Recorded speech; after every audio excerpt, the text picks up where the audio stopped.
Hey guys, it's Ben. Welcome to the channel. Shazam! Well, that's better. First things first, let's just get this right out of the way. Spoilers lie ahead. If you have not seen Shazam! Fury of the Gods or Black Adam, you're not missing much, but I will dive briefly into both movies. If you do plan on watching either one of those movies, make sure you do drop a like, subscribe to the channel, and save this video for later and come back when you're ready. As an avid DC/Marvel fan first, secondly, a Zack Snyder fan, please try to keep those two things separate while tuning into my review. Trust me when I do say that Black Adam was an average movie and Shazam 2 is a below average movie. In my opinion, Black Adam was the better movie of the two. Or I guess you can say of the three. It was definitely better than the first Shazam and it was way better than Shazam 2. Black Adam had better character, better visual effects, better score, better cinematography, better costumes, and overall was a better outing in my opinion. Shazam 2 literally had nothing from the first one that I thought was enjoyable that did not carry over into the new Shazam. Let's just state the facts here. Black Adam opened up to 63 million, and as of today, it is stuck at the 393 million at the box office. Shazam 2 opened up to a measly 30 million, which was almost half of the original Shazam, which came in at about 53 million. Now, that's not to say people like me, when watching a movie, sometimes find different actors, directors, and different way of watching movies and understanding. And so, for me, I would rather watch a movie centered around The Rock as opposed to watching another outing of Chuck playing Shazam. It's funny because the first Shazam I thought was an okay movie, but I still had it ranked at the lower bottom of the DCEU. Wait.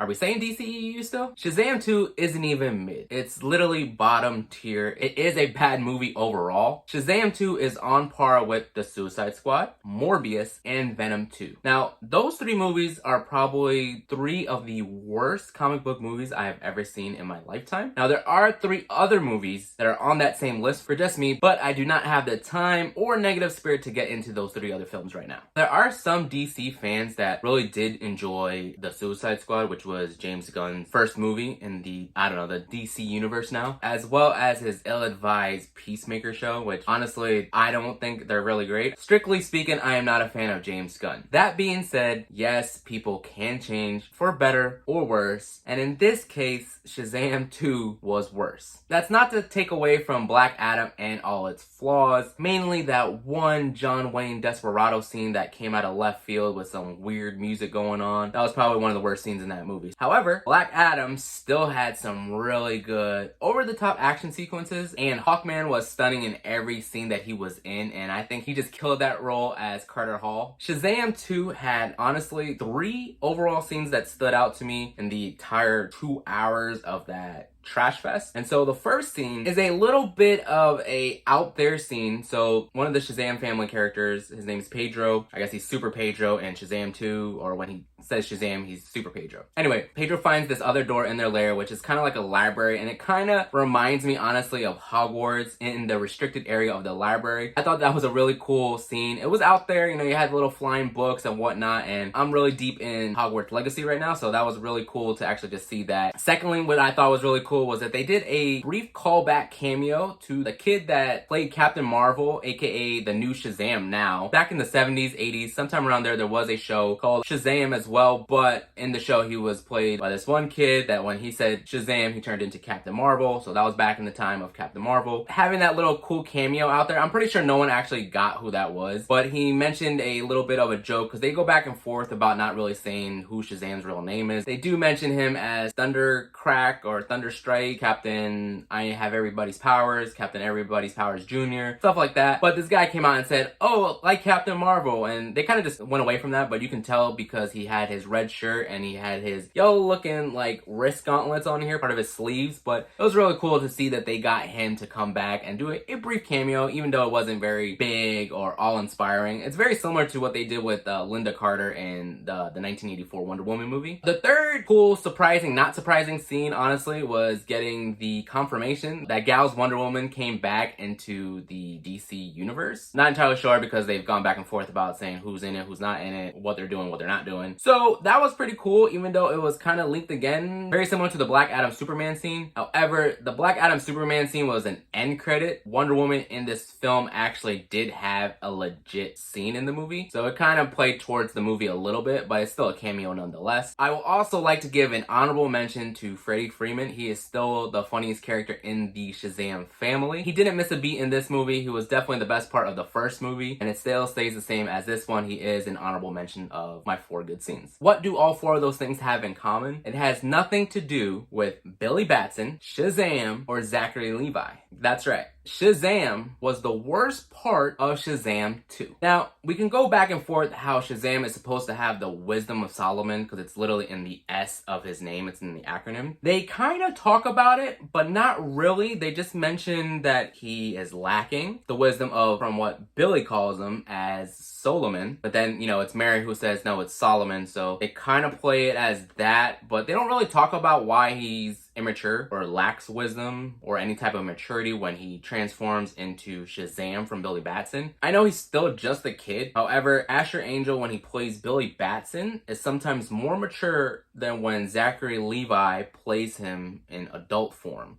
So it's kind of weird because Billy Batson in the movie is 17 going on 18, and then he turns into a big old man-child who acts like the personality of a 12-year-old and is very obsessed with Wonder Woman, which kind of comes out of nowhere because he wasn't really into any of the superheroes in the first film, so it's kind of weird that they went with him just being a bumbling idiot, Secondly, the villains of the film. So they had the 3 daughters of Atlas. I can't remember their names, but I remember one was Helen Mirren and Lucy Liu, and no disrespect to them. I honestly think they could have gotten 2 up-and-coming or current actresses that can actually do their own fight scenes and stunts, and it would fit more into Rachel Zegler's younger versions. They don't have to look alike or be alike or whatever, but they had Helen Mirren, who I don't know how old she is, and Lucy Liu is that second tier. Rachel Zegler is only 20-something. I think she's 21, 22, 23. They mention it in the movie again and then just play it off as a joke, so they don't really give a backstory. They have a reason of what happened, but their motive on why they want to destroy the Earth doesn't really make sense, doesn't really gel, but they kind of just say, that's how it was, and just keep going on. But there are other things that are going on in the movie. Speaking of jokes, when are we going to get away from people saying jokes by having the punchline is, I'm gay, right? We have a scene in the movie where Pedro is picking up a magazine and he's going through it. He sees some guys through it, and he kind of has a smirk or a blushing face. You can kind of tell that he's into it. Which, for me, that automatically just says, okay, that's what he prefers, whatnot, cool. But later on in the movie where the Shazam family is freaking out and stuff, they go on and are telling their adoptive, parents, say, hey, we're all superheroes, and they don't believe them. And so they go down the line, I'm Mary, I'm Freddie, I'm Billy. And it gets to Pedro, and he just says, I'm gay, which it kind of turns away, so it's kind of go for a cheap laugh. But you can tell that was supposed to be a joke, and I honestly think it just fell flat. At that point, I was just like, all right, do better, David. David's the director. Alright, so before I forget, let's just get right into the first end credit scene. The movie already doesn't take place in the set universe because they have already announced a chapter 1, phase 1 fiasco with what they're doing, so the end credits shouldn't even matter anyway. And we kind of got 2 dumb end credits.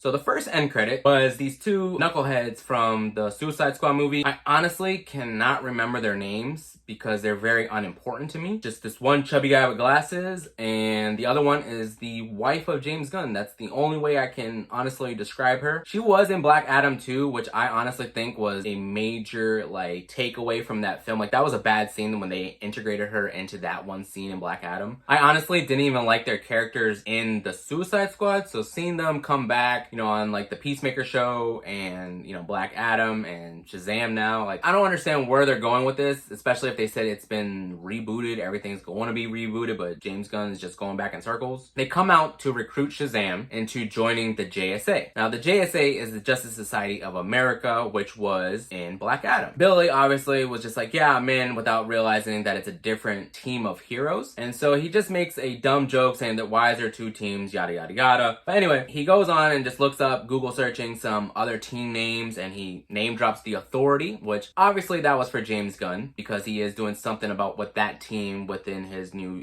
chapter 1. And then the other team is the Avengers company, right? And he tries to make a quick joke about the Avengers, and it's bro, do your own thing, do your DC stuff. What does this have to do with Marvel sometimes, right? So the second end credit scene, everyone had left in the theater already. I think there was only 5 of us, but they stayed for the first end credits, but no one else stayed for the second one like I did. tweeted. I'm tweeting out to Pony Smasher, aka David Sandberg, the director of both Shazams. And I'm just like, what happened to Dr. Sylvana, you know, and that worm thing? It cuts to Dr. Sylvana and Mr. Mind, I believe is his name. It's that little worm thing that was in the first one. And it's also in the second as the second end credit, which honestly served no purpose because he just said that he was waiting a long time. The worm saying, well, this takes a long time to build, or whatever their plan is to build. I will be back. That was it. I mean, I've lost interest now between those characters because it's like, that should have been the focus on this movie. And now you're saying it's going to be a focus on the next movie or somewhere in the future. You know, this might be like the third time we got a Mark Strong end credit scene where it goes nowhere. And yeah, and that's everything that's happened in the movie, right? Now, let's just get into the drama of everything, right? So first things first, you know, David Sandberg, Pony Smasher, that's what his title is on Twitter. He had posted a behind the scenes thing about Wonder Woman making it into the movie, you know, Gal's Wonder Woman, and people talking about that it was a deep fake and whatnot, right? He was showing that he was actually directing Gal's Wonder Woman on set, even though it was via Zoom, so technically he didn't disprove that she was on set with him. I mean, she was on set with some people, but she wasn't on set with him. I just tweeted on that same posting, and I was just like, hey, you know, she was the best part of this movie. Aside from that, the rest of the movie was trash. I mean, I didn't go overboard, yada, yada, yada, but the dude blocked me. So now I am forever a certified hater on Twitter, which honestly, I don't really care because I don't really go on Twitter that much. It's kind of funny though that like you got people that, you know, bash different fandoms and stuff, and they go over the top on some of these things on Twitter. And so the fact that he couldn't, you know, just take that criticism from me was kind of funny, and that honestly made my day. Going on to the next part of the drama, right? So there's been an article or story about how Dwayne "The Rock" Johnson, you know, he is Black Adam, refused to be in Shazam 2. But it goes back a little further, you know, he said that he didn't want to be in Shazam 1, which there was a brief cameo that kind of showed the silhouette of Black Adam in the first movie once, and then there was a deleted scene later on talking about him again. People forget that Dwayne "The Rock" Johnson helped produce the first Shazam movie. And so there's all these discourse online right now. Even Zachary Levi is getting on it that The Rock refused to play nice with them, which I honestly think is kind of unprofessional in that sense because he helped do the first movie. It wasn't that The Rock didn't want to go up against Shazam. In his eyes, he took Black Adam to go up against Superman to eventually go against Shazam, right? He's always said this. It's always been about world building, that he wanted to do a Black Adam 1, introduce the JSA, makes sense. Do a Black Adam 2, bring in Superman, makes sense. And then you have a Shazam 1, and the second one, the sequel, was already planned before Black Adam even started shooting, so I don't even understand why that even makes any sense about why they want to blame him, because he had nothing to do with the second Shazam. He wasn't even a part of it. His production company wasn't a part of Shazam 2. Then Dwayne "The Rock" Johnson wanted for their third outing, which would have been the fifth movie in the basic, you know, the movie sense of it. You know, you had a Black Adam 1 and 2, Shazam 1 and 2, and then the third film for both of them would have been the fifth film in that franchise, and then you would have got both of them. But it still makes no sense why Levi would tweet that out, or he put it on his Instagram story. The Rock was already kind of fired or let go from DC Warner Brothers a little bit after his movie even premiered. Superman was fired, Henry Cavill was fired, The Rock was let go, but he was fired. You know, so it makes no sense why people are blaming The Rock for the box office flop that is Shazam 2. He has some blame to do with Black Adam. He honestly does not deserve the credit or discredit for allowing Shazam 2 to fail, because that movie honestly is trash. You know, it's a bad movie. You know, you take away the Shazam family and you really don't have much of a movie. You know, you're supposed to have the family aspect of the movie, and that honestly was missing in Shazam 2. I mean, you had it in the first one, and I think they did a stellar job with some of the mom scenes with Billy, and the initial scene with Dr. Sylvana, you know, being bullied by his family and stuff like that. But in this movie, you really didn't get much of that family stuff. It's really just go, go, go, go, go, right? And so, like, there was no heart in this movie, you know? There was no real funny jokes in this movie, you know? Like I said, I mean, the best parts of the movie had nothing to do with Shazam. It didn't honestly have anything to do with the Shazam family. And so, I don't think The Rock deserves any of that hate for this movie. Now, did The Rock sabotage his own movie? Probably yes. He fought hard to try to get Superman. He fought hard to try to get Henry Cavill back, right? A bold move that what he did. I was gonna watch Black Adam regardless if Henry was in it, because the Henry thing was kind of leaked before the movie came out, and there was rumors that he might be in it, he might not be in it, and I think that's what The Rock was going for, and that's probably why they pushed the movie back. I'm just speaking for myself, but I wanted Henry back as Superman, 1. 2, I wanted him to have his Hans Zimmer Superman theme from the Man of Steel BVS Zack Snyder's Justice League. That's an iconic theme music, right? They didn't want to do that. So they went back, and I believe they got the Reeves Superman theme, which it's okay, but it's outdated. It's almost like 50 years old now. And so the third thing that they went with, it's not the biggest gripe, but it still is an issue with continuity. They chose to bring Henry Cavill back in his blue and red Superman suit. Honestly, the last time we saw him was in Zack Snyder's Justice League, and he was in his black suit. It's kind of weird that they went with the blue suit without giving much context in that scenario. Okay, are you continuing the Man of Steel Henry? Are you continuing the Zack Snyder's Justice League Henry Superman? Or are you continuing the Justice League Superman? And that's the issue that I have with that. We don't know. But yeah, I'd rather have a Henry Superman, and we were all excited. I was excited because I saw the movie and whatnot opening weekend. And then, like, a couple weeks later saying, oh, the movie's not doing so great, and now James Gunn's talking about, oh yeah, we fired Superman, but we didn't fire him. We just let him go, but we didn't let him go. But he's not our Superman. But we're rebooting. So it gets kind of confusing. Even as a fan, it gets exhausting saying, hey, this is like the 4th, 5th Superman in, 10 years? This is the 4th, 5th Batman in the last 10 years. It's a constant mess with WB, Warner Brothers. Mainly, it's the executive's fault. It is the Walter Hamadas, the Jeff Johns. I don't even know if he's part of it, but I saw his name on the credits again as a producer, so I'm gonna blame him, Peter Safran, and James Gunn. We almost had a win there too. Unfortunate that Gunn went on and lost our trust by, firing Henry and firing Superman and going with a new Superman. There are other reasons why Black Adam failed, right? So number 1 is honestly not being part of the Snyderverse. I think his movie honestly would have done really well had it released probably somewhere after Aquaman, before we got into the pandemic and all that stuff. I think Black Adam honestly probably would have done really well. The other issue was they announced that none of this stuff was going to connect to the Snyderverse, so we didn't really know where it was going, right? A lot of the fans, myself included, were just like, all right, I'll go watch it, but it's not connecting to anything, so maybe I'll just wait. The second reason is a lot of these movies are coming out on digital really quickly. So if you're not making breaking numbers that first 2 weekends, it's going to digital within 3 to 4 weeks, which is crazy. And so normal people, not myself included, I try to see like most of the movies that I want to go see opening weekend. But there's a lot of like my family members or even friends who would wait on streaming because you pay $20-something a month now to have access to these movies, as opposed to going out and rushing and dropping another $30, $40, $50 on snacks. That being said,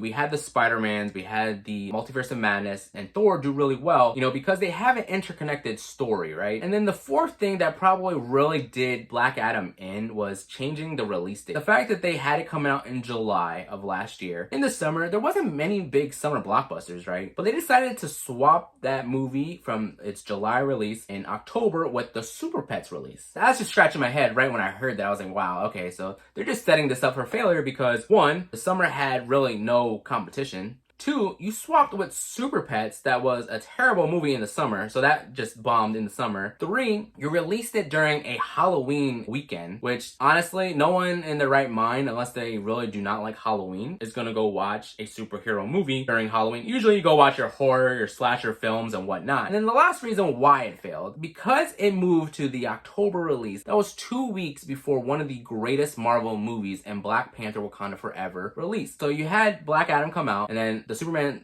scene released, and so people really didn't need to see it. And then Wakanda Forever was coming out. Then they announced Black Adam was coming to HBO Max. All of those things are really to blame for, the Black Adam's not so good success, and that still falls on to the studio. Now, lastly, let's talk about the failures of Shazam 2. First and foremost, Zachary Levi is probably a bumbling idiot right now. He did a complete 180 of what he was in the first film and what he was portrayed out in the media and with the fans and whatnot, because I met him, and honestly that was a really cool interaction at one of the megacons here in Florida. I met him, he was a cool guy, really down to earth, talking about the movie, blah blah blah, and the first one was good and you can see that in him. But somewhere around the line, I know he's been dealing with some mental health stuff and he's wrote a book, and cool for him, he's actually at these conventions mentions, name dropping people, and he's called out The Rock, I think once or twice now, and honestly, no one really wants to go watch a movie, you know. The Rock has like over 300 something followers on Instagram. All he has to do is send a little private message to all his peeps and be like, hey, by the way, don't go watch this guy's movie. Probably not. He probably doesn't really care. He had that going against him. Secondly, we are in the age of post-COVID. There's people that are against vaccines. There's people that are for vaccines, right? He happened to be one that was against the vaccine and openly tweeted a negative response to something online. It was very similar along the lines of what Letitia Wright did before Black Panther release. And so there was some negative aspects towards the movie because of that. It didn't stop that movie from, you know, making 800 million, but it might have stopped it from reaching to that, you know, billion platform just based off of that. You know, some people were just like, hey, I'm not going to support her now. And they did the same thing with Zachary Levi. They were like, you know what? He was all cool. The first one was cool, but I am not going to support that now, right? He's also said that there's a part of the fandom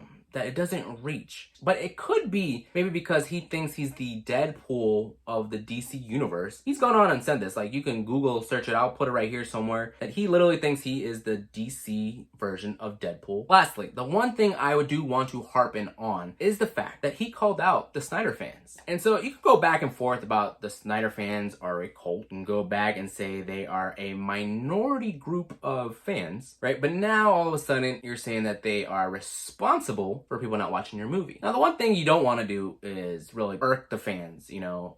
You don't want to frustrate them because they're usually the ones who want to go watch your movie. And so you have another side of people that don't want to go watch the movie now. What's crazy is a lot of us, myself included, went to go watch your movie and it was still very bad. Myself, as a Snyder fan, you know, I just like a more grounded comic book movie.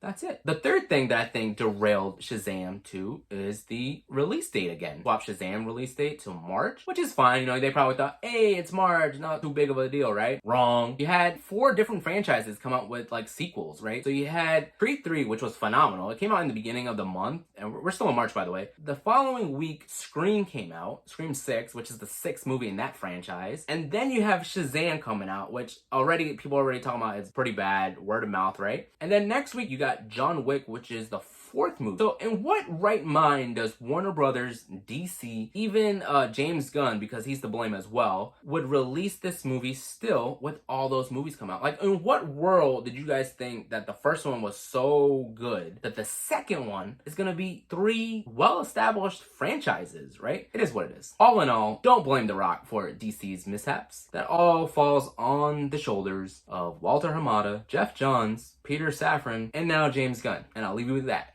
Peace.